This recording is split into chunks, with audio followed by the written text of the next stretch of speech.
Imagine prana or life force, and I really see it as a combination of energy, motivation, and vitality, like a flame. In myself, that's how I experience it anyway. In high school, it was like a lone match.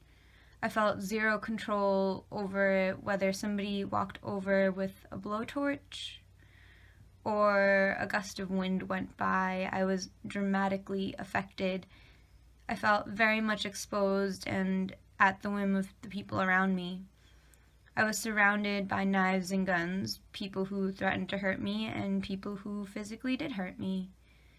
It was years into my yoga practice before I really believed I had some say or control over how much energy I expended.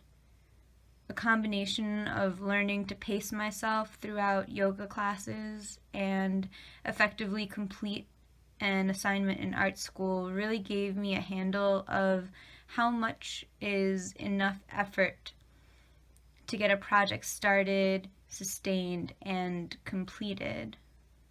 It's not always that simple, though. If my prana is a flame, my mind is the dial and how quickly it's turned. Then my body is the container that holds all of that together, and lately I've been burning hot, full force, meaning a lot of planning, executing, and projects are getting done. But this pace is not sustainable, and I get that. But my mind won't stop racing, and my body's paying for it. See, I'm quite a daydreamer. That may sound like a lazy person's hobby, but quite the opposite is true for me. I can't just have ideas and let them fester in my mind. I have to get them out and materialized, or I will physically get sick. So when I get like this, when I burn this hot, I begin to float away because it's impossible to get those ideas out and created in a realistic amount of time. I begin to overcommit. I feel disconnected from the people around me. Worse, I wonder whether this is how it always is, and my feelings of connection are delusional.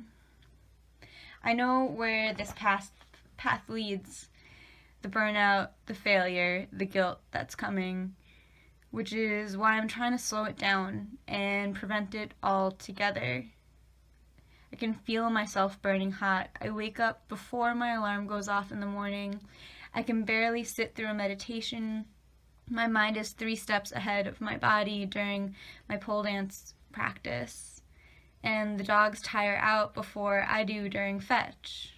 It's like I'm going crazy, and you'd think this is a good problem to have, but it's just not sustainable. Eventually what feeds the flame will run out, or I'll pop from the pressure of being up so high. I want to keep this motivation, but I also like to sleep longer than 3 hours a night. That being said, this is all a practice, a big experiment. People wonder how I don't drink coffee, and I wonder how I've survived this long without Xanax.